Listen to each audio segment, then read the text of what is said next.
Even before Modi came into power, India had moved to the right.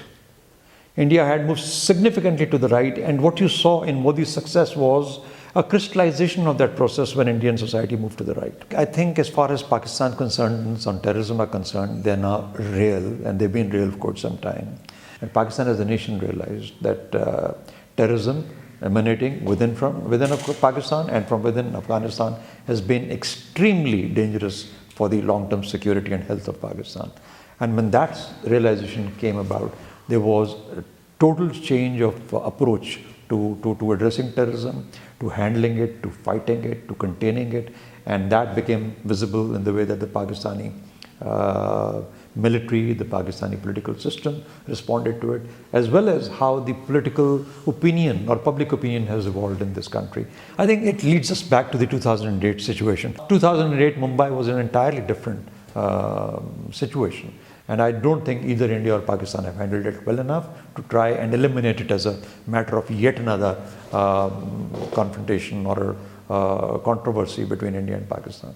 I think what was entirely a legal criminal matter became a very political matter. That is what has happened between India and Pakistan. It should have been handled legally. It should have been handled criminally as a criminal investigation, and it should have actually enabled the two countries to chart out a more cooperative mechanism of trying to work on it. For example, the two sides' judiciaries or a judicial commission should have been found.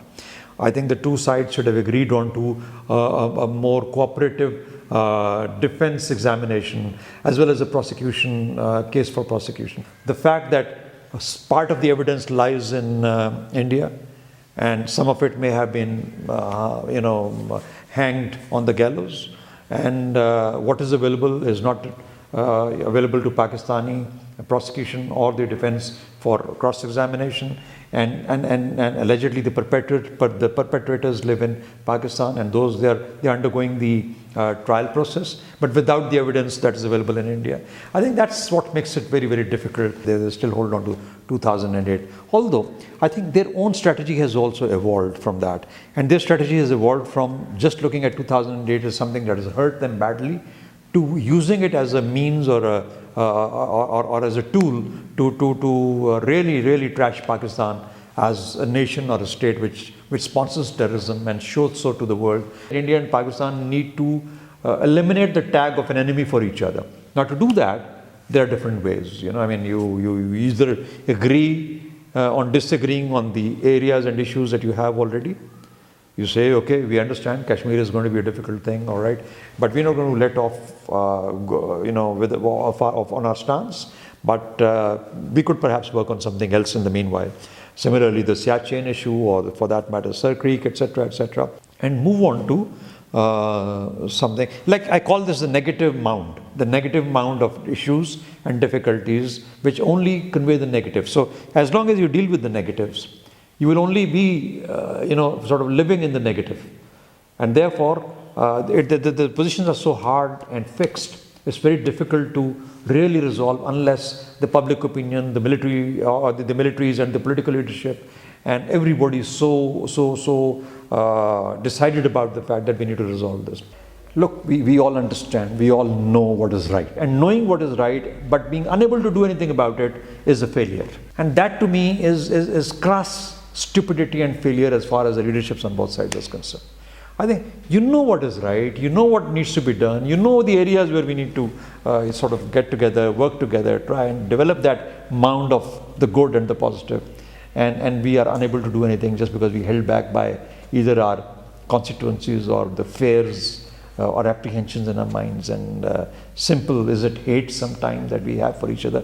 I don't think it is hate. It is simply a failure to overcome your fears. And that capacity should be there in the leadership. That is why leaders are made.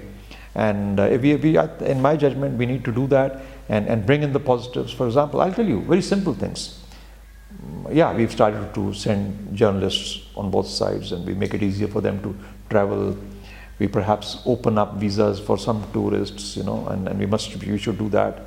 Most importantly, let medical expertise available in India become easily available to the people of Pakistan. Genuine patients who can be helped and supported in India's very advanced medical fields perhaps should be enabled to do so on a more frequent basis.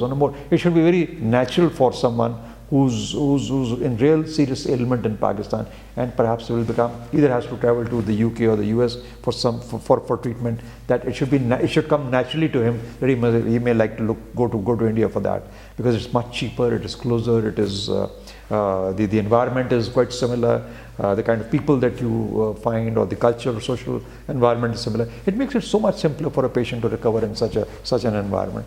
I think those are the kind of things that you may need to do.